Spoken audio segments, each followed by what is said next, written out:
우리는 지난주에 교회는 예수님의 교회라는 주제로 하나님 말씀을 나누었습니다. 오직 예수님만 먹히는 교회, 예수님의 뜻대로 움직이는 교회, 예수님께 인정받으면 그것으로 충분한 교회 되겠다고 결단하고 말씀을 나누었죠. 이제 구체적인 실천으로 들어가서 교회의 본질과 사명을 하나씩 살펴보는 시간입니다. 3월 31일까지 약 8주간 교회론을 주제로 하나님의 말씀을 나누겠습니다.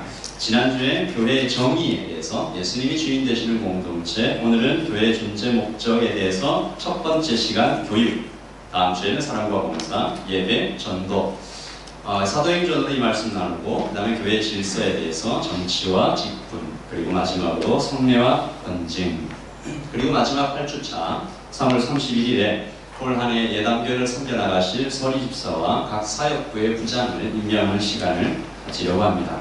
기도해 주시고 준비해 주시기 바라고요. 오늘은 교회의 존재 목적 첫 번째 시간 교육입니다.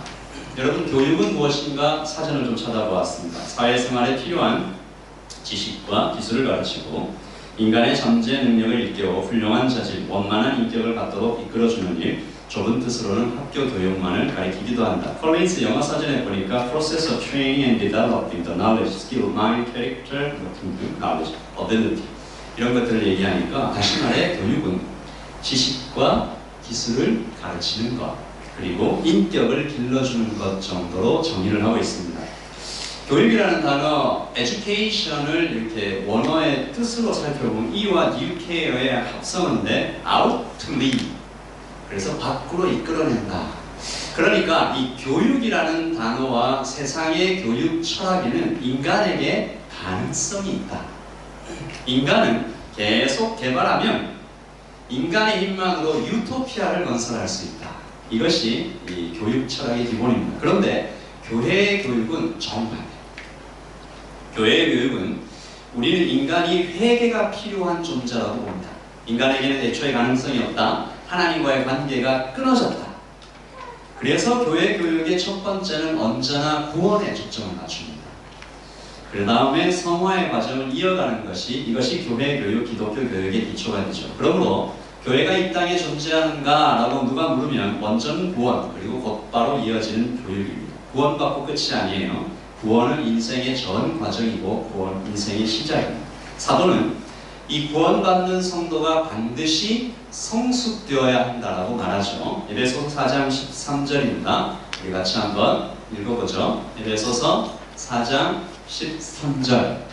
제가 읽겠습니다. 우리가 다 하나님의 아들을 믿는 것과 아는 일에 하나가 되어 온전한 사람을 이루어 그리스도의 장성한 분량이 충만한 데까지 이르리니, 말씀은 믿는 것과 아는 일에 하나가 돼서 온전한 사람도 이루고 그리스도의 장성한 분량이 충만한 데까지 이르라. 다시 말해서 예수 닮아라. 교육은 그런 것입니다. 중세 때는 교회가 공교육을 거의 담당했는데 여러 가지 의미에서 가장 교육을 잘할 수 있는 단체가 교회였습니다. 그러므로 성경이 말씀하시는 바 교육이라 함은 학교의 교육을 포함하는 전인 교육을 뜻하는 것이죠. 오늘 말씀은 초대교회의 모습, 초대교회가 시작된 모습입니다. 오순절 성령께서 강림하신 후에 모든 것이 변했습니다.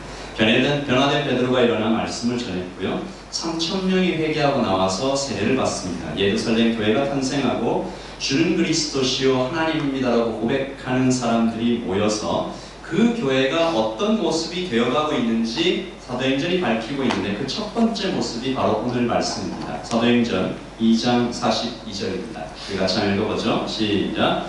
그들이 사도의 가르침을 받아 서로 구제하고 떡을 떼며 오로지 기도하기를. 이게 첫 번째입니다. 여기서부터 교회가 탄생되었습니다.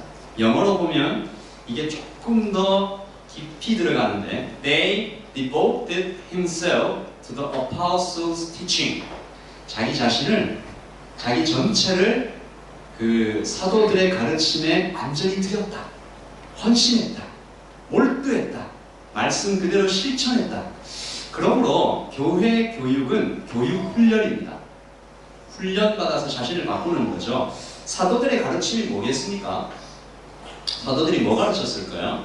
사도들은 그저 예수님과 그분이 하신 말씀을 전했겠죠. 예수님께서 유언처럼 남기신 말씀이 있습니다. 마태복음 28장 19절 다 외우시는 말씀이 있는데 같이 읽어보죠. 그러므로 너희는 가서 모든 민족을 제자로 삼아 아버지와 아들과 성령의 이름으로 세례를 내가 너희에게 분부한 모든 것을 가르쳐 지키게 하라. 울지어다 내가 세상 끝날까지 너희와 항상 함께 있으리라 하시니라. 여기에 나타난 가르쳐 지키게 하라, teaching them to obey, 이게 교회 교육의 전부입니다. 핵심입니다. 본질입니다. 가르쳐서 지키게 하라.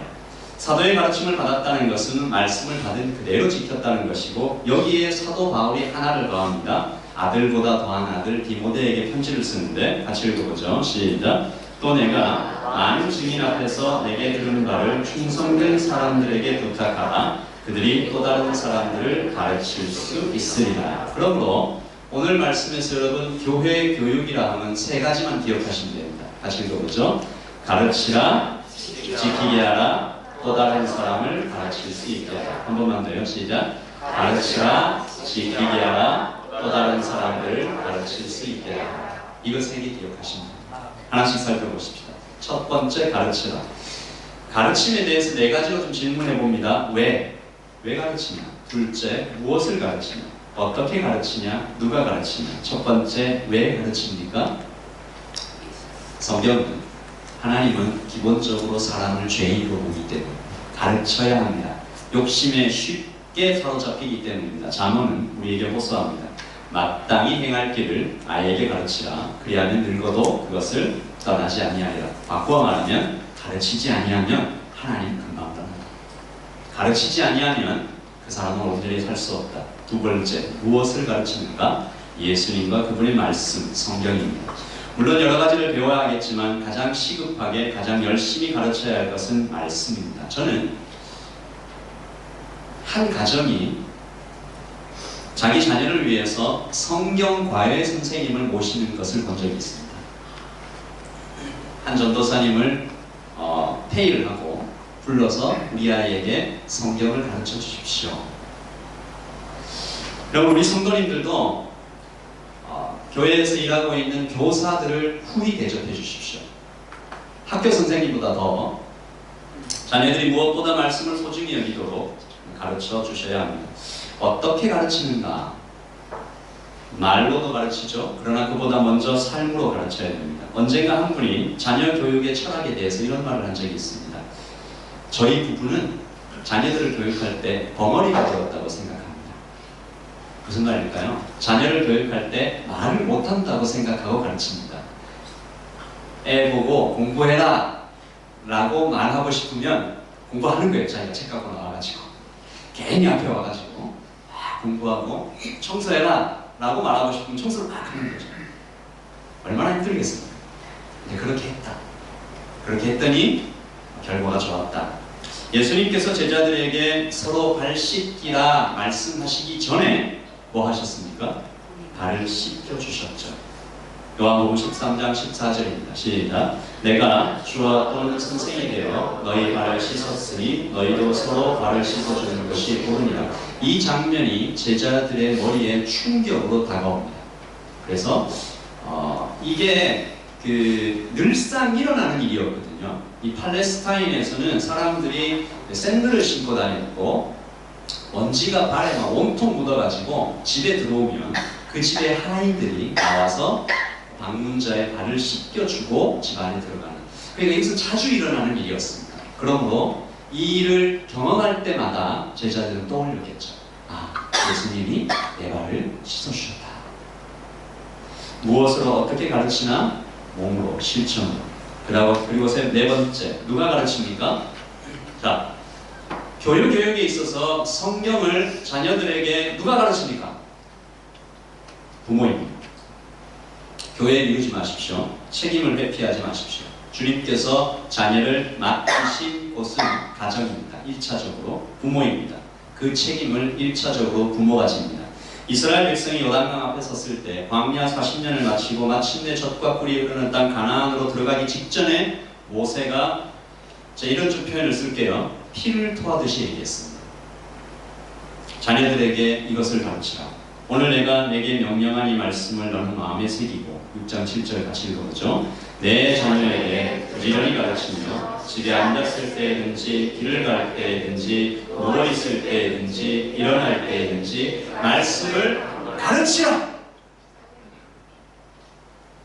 귀에 못이 박히도록 심장에 새겨지도록 부모가 먼저 마음에 새기고 자녀에게 부지런히 가르치라. 지난주 예담의 주일학교 주보에 하루에 말씀 한 구절씩 암송하고 표시하는 칸을 만들어서 보내드렸습니다. 교회에서 제공합니다. 그러나 이것을 행해야 할 분들은 부모입니다. 제가 한두 마디 여쭤봤더니 열심히 했다고 말씀드렸습니다.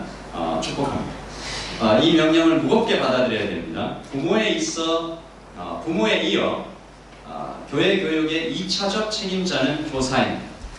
그리고 교역자가, 사역자가 포함되겠죠. 두 분을 합쳐서 성경교사라고 부를 수 있습니다. 이들이 굉장히 중요해요.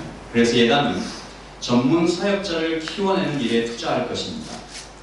예담도 지금은 없죠. 지금은 사실은 저희 청년부도 좀 제가 볼 때 안쓰럽고, 이 중고등부도 볼 때 좀 그렇고, 주일학교를 볼 때 그렇고, 이 참 전문 사역자들이 없어서 이렇게 자기들이 막 서바이벌 하고 있는데, 언젠가 교육을 담당할 사역자를 청빙해야 될 때 교회는 지극한 정성을 다해서 이분들을 섬겨주시기를 바랍니다. 더불어 교육에 대한 투자에 대해서 이야기 하나를 좀 해드리기를 원합니다. 한국의 한 목사님이 하신 이야기입니다. 고등학교 2학년 때, 이 목사님 얘기입니다. 고등학교 2학년 때 큰아들이 오더니 아빠 왜 내가 중고등부 애들 많이 나오게 하는 방법 가르쳐 드릴까요? 자다가도 펄쩍 깨는 소리입니다. 어떻게 하면 되냐? 아빠, 이 다음에 예배당을 지을 때 농구 골대 하나만 달아주세요. 속이 확 들여다보는 소리를 하더라고요. 그래서 제가 쥐어박아 주려고 했습니다. 이놈아, 그냥 달아달라고 할 것이 아버지 심장 뛰게 왜 거기다가 중고등부 부흥을 갖다 붙이냐? 아니요, 진짜로 갖다 달아보세요. 아니 이놈아, 농구만 하려고 모인 놈들 가지고 무슨 교회를 하냐? 그랬더니 그게 아니라는 겁니다. 개포동 성당이 예배당을 지으면서 농구 골대를 달았습니다. 농구 골대만 덩그러니 다는 게 아니라 그 아이 말로는 자판기도 놔주고 벤치도 만들어주고 그렇게 아이들을 위한 배려를 했다는 것입니다. 그 아이 말이 아빠 거기 가보세요. 중고등부가 미어 터져요. 왜 그러는지 아세요? 왜 그러냐? 그랬더니 이 다음 말이 재밌습니다. 농구 골대가 말을 해요. 뭐라고 말하냐? 농구 골대가 말을 해요. 우리 교회는 너에게 관심이 있다. 아빠가 아무리 글로 쓰고 얘기하고 주장해도 듣지도 못하고 들어도 믿지 않는다는 거예요. 농구 골대 하나 달아주면 그놈이 말을 할 텐데 왜 바쁜 아버지가 그러고 다니세요? 제가 2개 달아주마 그랬습니다. 하나 달아달라는데 2개 달아주마. 그러다가 내친 김에 실내 체육관도 만들었습니다. 두 번째 이야기입니다.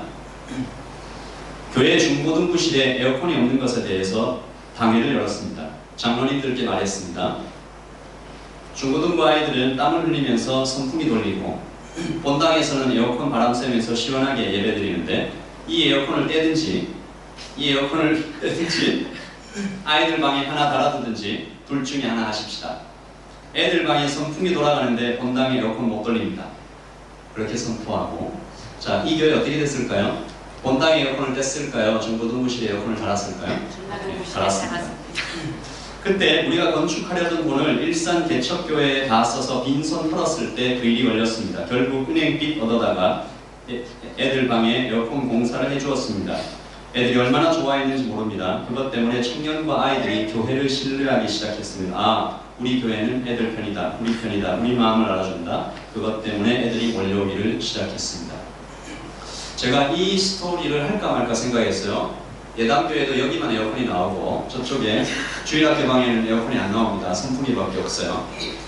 그래서 여기가 저희 교회도 아니고 에어컨을 달았다 뗐다 할 수 없으니까 어떻게 하냐. 그런데 한 집사님께서 묘한 아이디어를 해주셨습니다. 목사님, 포터블 에어컨 있습니다. 찾아보니까 진짜 있습니다. 약 한 1000불 정도 합니다. 속히 사줍시다. 우리 주일학교 아이들 저쪽에서 예배드리고 있는데 덥습니다. 지금 선풍기 2대 갖다 놓고 쌩쌩 돌리고 있는데 바람 소리도 시끄럽고 막 날리고 할 텐데요. 약 한 1000불 정도 한다고 합니다. 아멘.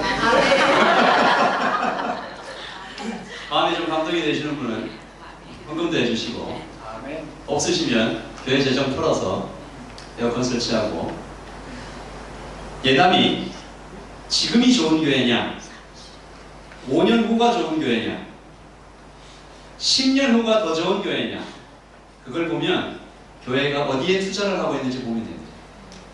예담은 지금이 좋은 교회입니까? 아니면 5년 후가 더 좋은 교회입니까? 아니면 10년 후가 더 좋아질 교회입니까? 10년 후가 그런 교회 되기 위하여 주님 맡기신 영혼들에게 아낌이 없이 투자하는, 베풀어주는 그런 교회 되기를, 그렇게 소문나기를, 그런 마음으로 다 함께 한 마음을 가지기를 예수님의 이름으로 축복합니다. 아멘. 이것이 가르침에 대한 하나님의 마음이라고 봅니다. 둘째, 지키게 하라. 가르쳐 지키게 하라. 지식의 전달, 잠깐의 감동 아닙니다. 교육의 목표를 좀 높게 잡아야 됩니다. 말씀 잘 외우고 예배 참석하면 그것으로 된 것 아닙니다. 중요한, 좋은 것입니다. 할 수 있으면 예배 잘 참석하고 말씀 잘 외우면 상도 주고 격려해야 됩니다. 그러나 거기서 멈추면 안 됩니다. 피와 살에 그 말씀이 새겨졌는지 살펴봐야 됩니다. 누가 어떻게 가르치더라도 지키게 해야 됩니다. 어떻게 할 수 있을까? 첫 번째, 지킬 수 없음을 알게 해야 됩니다. 무슨 말이에요? 사람은 말씀을 지킬 수 없다. 이것을 분명히 알고 시작합니다. 사람은 절망적인 존재다. 지킬 마음이 없습니다. 첫 번째, 마음이 있어도 방법을 모릅니다. 방법을 알아도 말씀을 지킬 힘이 없습니다. 바리새인들이 실패했습니다. 기억하십시오. 평생을 성전에서 나고 자랐던 제사장들도 실패했습니다. 말씀을 지킴에 있어서 내가 말씀을 지키지 못하는 것에 대하여 실망하지 마십시오. 제로 베이스에서 시작해야 됩니다. 둘째, 같이 읽어보죠. 시작. 지킬 수 있음을 알게 하라. 이게 무슨 소리입니까? 지킬 수 없다고 했다가 있다고 했다가 주님과 함께하면 가능함을 알게 합니다. 우리는 보배 담은 질그릇입니다. 우리는 그저 질그릇, 아무것도 할 수 없는 존재. 그러나 그 안에 주님이 함께 하시면 보배 담은 질그릇. 성도는 현재를 사는 사람입니다. 과거를 잊지 않습니다. 미래에 대한 기대도 물론 있죠. 그러나 순간순간 주와 같이 걸어야 됩니다. 성령께 의지합니다. 어제 수련회에서 무슨 은혜를 받았더라도 교만하지 말아야 될 것이며 수도 없이 실패했다 해도 절망하지도 말아야 됩니다. 주님과 함께하면 가능합니다. 스가랴 선지자가 말씀하셨습니다. 읽어보죠. 만군의 여호와께서 말씀하시되 이는 힘으로 되지 아니하며 능력으로 되지 아니하고 오직 나의 영으로 되느니라. 아멘. 지킬 수 없음을 알게 하고 그것을 함께 공감하고 지킬 수 있음을 알게 한 다음에 마지막 세 번째입니다. 읽어보죠. 시작. 지켜 몸에 익힐 때까지 계속 반복하라. 저는 이것이 현대 기독교에서 거의 잊혀진 진리라고 생각합니다. 몸에 익히는 것. 우리는 생각하면 다 되는 줄 압니다. 그래서 불교는 굉장히 실천적인 종교가 되었고 기독교는 관념적인 종교가 되어버렸습니다. 이론을 말하고 생각을 말하며 감동을 말합니다. 불교와 천주교는 실천을 말하죠. 그러나 원래는 그렇지 않았습니다. 원래 기독교는 피와 살이 있는 종교였고 굉장히 실천하는 근육에 새기는 수도사들 생각해 보십시오. 한국의 한 목사님께서 책을 쓰셨습니다. 묵상의 여정. 그 책의 내용을 좀 소개합니다. 조금 깁니다. 들어보십시오. 문제는 뜨거운 열정이 아니다. 하나님을 향한 간절한 사랑도 하나님의 말씀에 대한 사모함도 아니다. 교육의 중요성에 대한 통렬한 각성도 아니고 깨달음의 기쁨이나 신기한 적용의 여정도 아니다. 이것들이 이 여정을 시작하고 나아가게 하는데 꼭 필요한 경험이고 감각이고 기하지만 중단 없는 성숙의 여정을 가능하게 해주지는 않는다. 가장 필요한 것은 훈련된 몸이다. 몸의 기억이다. 몸으로 하는 성장이다. 묵상이다. 그 시절 지나고 보니 처녀 총각의 믿음은 하나 믿을 데 없다던 어르신들 말씀이 틀린 것 하나 없다. 그만큼 순수하면서도 열정적인 헌신의 시절도 없지만 그만큼 쉽게 믿음을 저버리고 돌아서는 시절도 없다. 듣는 젊은이들에게 좀 죄송합니다. 젊은이들은 시련만 겪고도 믿음의 토대가 흔들리고 직장을 가지고 가정을 꾸리고 아이를 낳자마자 신앙의 정신줄을 놓고 갑자기 실직을 당하기도 하면 성경 읽기 묵상은 고사하고 믿음마저 뿌리째 뽑히고 한다. 하지만 비가 오나 눈이 오나 새벽이나 저녁이나 수요일이나 주일이나 예배의 자리를 지키는 어른들이 있다. 마음이 원하건 그렇지 않건 간에 몸은 항상 그 자리에 가 있다. 그렇다. 신앙은 몸으로 하는 것이다. 2주에 한 번 운동하는 것은 이런 분들 있죠. 운동을 전혀 하지 않는 것과 같듯이 한 달에 한 번 기도하는 것은 영적인 상태를 유지하는 데 도움이 되지 않는다. 말씀을 묵상하고 적용하고 기도하고 예배하고 실천하는 삶은 체육 과목이다. 몸의 활동이며 근육의 기억이다. 일어나서 책상에 앉아 성경을 펴고 펜을 들고 눈으로 성경을 읽고 손 모아 기도하는 모든 활동마다 감정이 필요하고 의지가 개입된다. 그건 누구나 할 수 있는 일이지만 맘만 먹으면 날마다 할 수 있는 자연스러운 일은 아니다. 대단한 결심과 각오가 있어야 내 몸이 그런 방향으로 근육을 사용하도록 허락하게 된다. 아침에 일어나서 제일 먼저 스마트폰을 들고 카톡을 하거나 신문을 보는데 근육이 더 발달하면 성경을 읽을 수 없다. 저녁에 TV를 켜는데 내 몸의 습관이 음악을 듣고 난다 친구 만나는 일에 내 몸이 익숙해지면 성경을 읽을 수 없다. 뇌세포와 뇌 근육을 장악하여 직접 생각하려 들지 말고 남이 묵상해 놓은 것을 보거나 듣는데 더 빠르면 묵상할 수 없다. 묵상은 기본부터 몸으로 익혀야 된다. 의식하지 않아도 몸이 그렇게 하고 있을 때까지 자기 마음대로 하고 싶다는 몸의 요구와 타협해서는 안 된다. 군복무 시절, 여러분 이제 군복무 시절을 깨달아보십시오. 군복무 시절 내 눈의 근육은 항상 새벽 4시 25분에 감은 눈을 뜨게 하였다. 1분도 틀리지 않았다. 처음에는 다른 사람이 깨웠다. 그런데 한 달 후부터 제대할 때까지는 내 몸이 나를 깨웠다.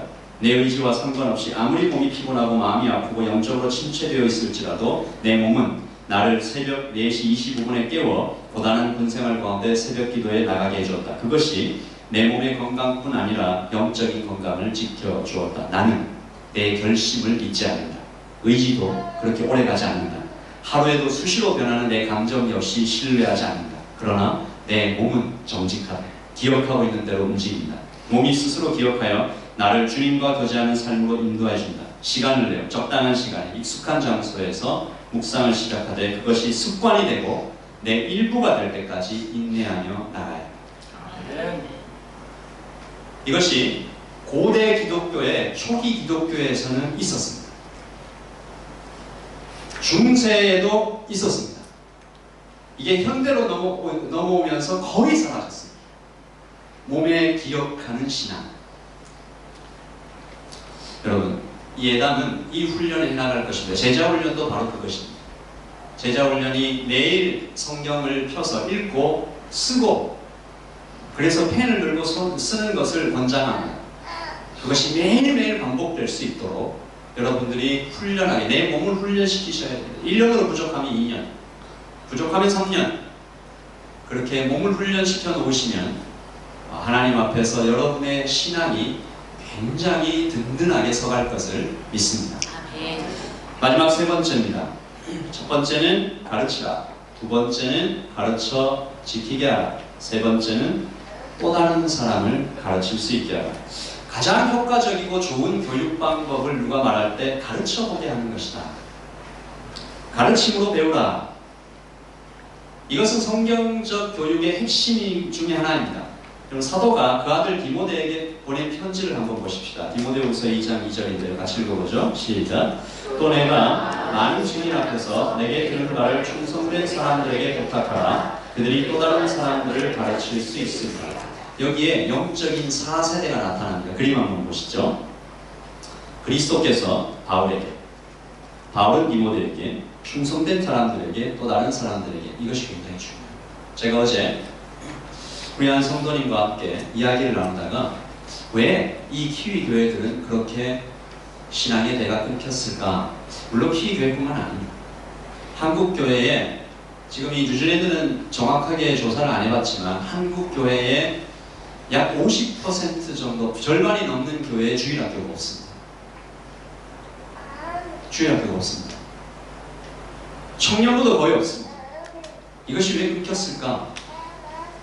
바울은 디모데에게 말씀을 전할 때 디모데가 말씀 잘 듣고 신앙 좋고 그렇게 서 있는데 만족하지 않았습니다. 디모데가 충성된 사람들에게 말씀을 가르칠 수 있을 때까지 그 기준을 가지고 가르쳤어요. 거의 그 정도는 아니었어요. 디모데가 충성된 사람들한테 말씀을 가르치고 그것이 또 다른 사람들한테까지 내려가도록 디모데를 그렇게 훈련시켰습니다. 물론 디모데도 그 충성된 사람들을 가르칠 때 그 다음 세대까지 보고 가르쳤습니다. 여러분 예단의 성도님들, 여러분 자녀를 가르칠 때, 여러분 자녀를 교육할 때 그 자녀의 다음 세대 생각해 보셨습니다. 여러분 자녀가 커서 자녀를 낳아요. 손자, 손녀가 태어나요. 그 손자, 손녀가 또 다른 증손자, 증손녀를 낳을 때 신앙은 어떻게 전수될 것인가 고민해 보셨습니까?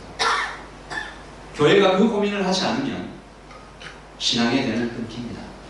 제가 청년들을 데리고 뉴질랜드 전국을 다니면서 복음을 전했을 때 가장 가슴 아팠던 이야기 하나가 있습니다.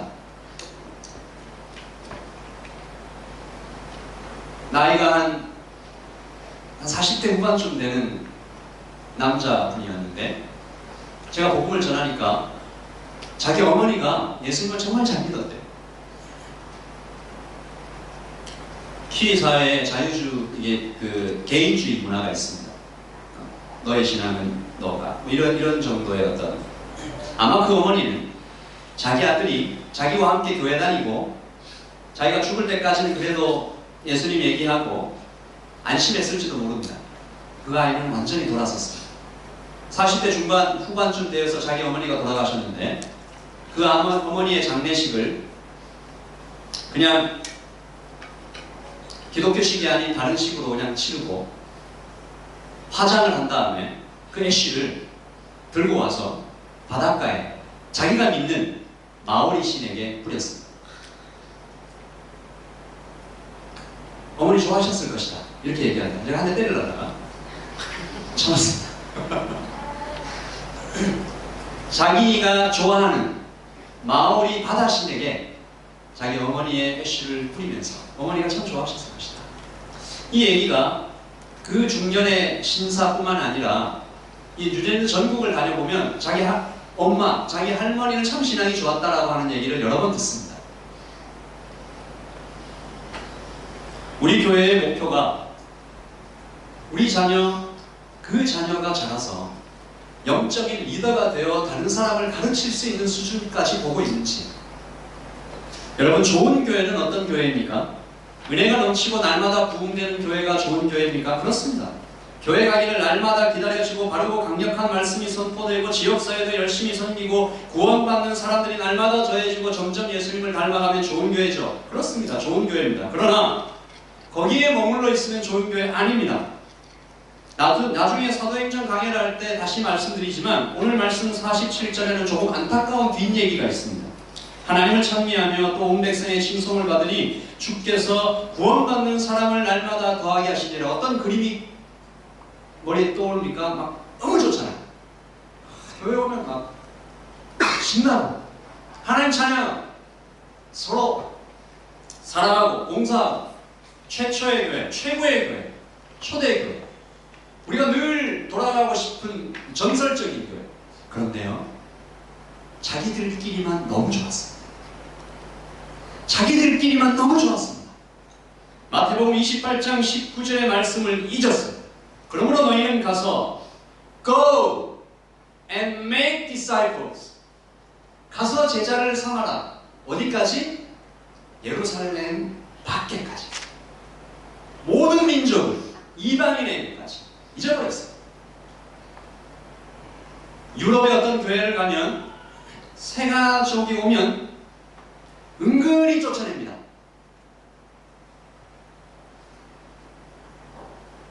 나중에 이유를 알고 보니까 깜짝 놀랐습니다. 교회 뒷마당에 교회 묘지가 있는데 자리가 딱 4개밖에 안 나와요.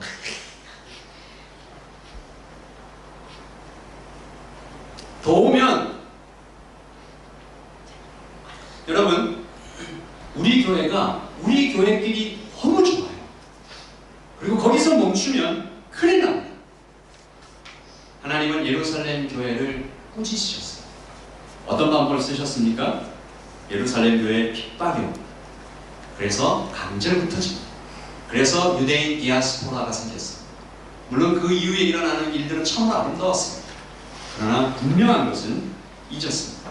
우리 교회의 목표가, 우리 교회 교육의 목표가 단지 내 자녀 잘 되고 내가 은혜 받고 우리 가정 살아나고 우리 교회에 부응하는 수준에 그저 머문다면 절대로 좋은 교회 아닙니다. 그래서 좋은 교회는 어떤 교회입니까?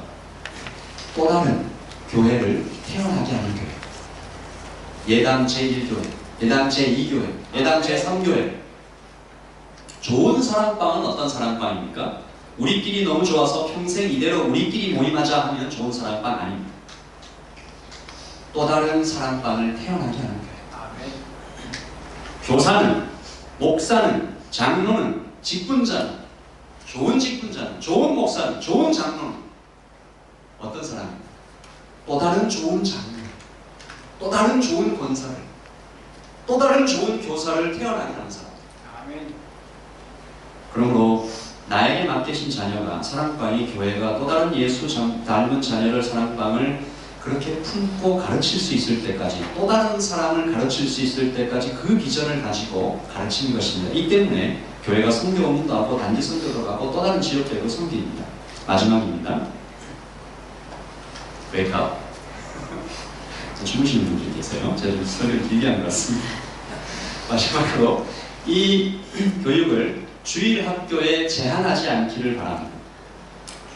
여러분, 제가 계속 얘기하니까 여기 계신 우리 기존 어른 교인분들은, 어른 성도님들은 나는 교육 다 받았으니까 그렇게 생각하지 마시길 바랍니다. 평생 교육, 사도는 이미 잡았다고 여기지 않았습니다. 빌립보서 3장 13절입니다. 같이 읽죠. 형제들아, 나는 아직 내가 잡은 줄로 여기지 아니하고 오직 한 일, 뒤에 있는 것을 잊어버리고 앞에 있는 것을 잡으려고 푯대를 향하여 그리스도 예수 안에서 하나님이 위에서 부르신 부름의 상을 위하여 달려간다. 사도가 이 편지 기록할 때 나이가 약 한 60세 전후 되었습니다. 그때 지금보다 수명이 훨씬 짧았어요. 50이면 다 돌아가셨습니다. 그러니까 사도의 60세라는 것은 지금의 80세보다 훨씬 더 많은 나이로 여겨야 될 것이죠. 뿐만 아니라 그의 훈련은 어땠습니까? 아라비아 사막에서 3년 동안 고독하게 훈련받고 그 이후에 갈릴리 다소에서 10년 훈련받고 선교 사역으로 그 후에 17년 지났습니다.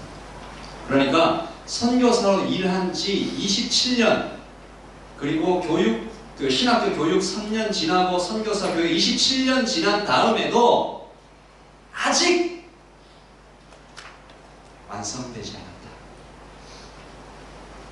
사도는 비전과 꿈을 향해서 달려간다. 사도는 절대로 배울 만큼 배웠고 알 만큼 안다고 얘기하지 않았습니다. 신앙은 마치 물을 거슬러 올라가는 연어와 같은 것 같습니다. 멈추면 뒤로. 그 자리에 있지 않습니다. 여러분, 신앙에서 더 배우는 것을, 더 훈련받는 것을, 더 성장하는 것을 멈추면 뒤로 훅 갑니다. 그 자리에 멈춰있지 않습니다. 세상의 물결이 아주 거셉니다. 밀려갑니다. 끊임없이 배우고 엎드리고 배우고 훈련되어야 됩니다. 3월 초에 제자훈련을 시작하고 아까 말씀드린 대로 3월 말에 서리집사와 사회부장을 임명할 때, 또한 목장을 이끌 목자를 새롭게 세워갈 때 이것들을 우리가 함께 훈련하고 교육할 것입니다. 인간 본성에 저항, 자꾸 주인 되고 싶어하는 이 무시무시한 욕망을 십자가에 못 박고 자신을 쳐서 복종해하며 우리 모두가 교육받고 훈련되는 것에 목표 삼으시기 바랍니다. 아멘. 성경적 교육의 핵심 3가지 다시 한번 우리 보고 말씀을 마치겠습니다. 첫째, 가르치라. 자신을 가르치라. 둘째, 가르쳐 지키게 하라. 감동만 받지 말고 행동을 바꾸라. 셋째, 또 다른 사람을 가르칠 수 있게 하라. 한 영혼을 부르라. 그 영혼이 또 다른 영혼을 가르칠 수 있을 때까지 계속해서 그리하라. 기도하겠습니다.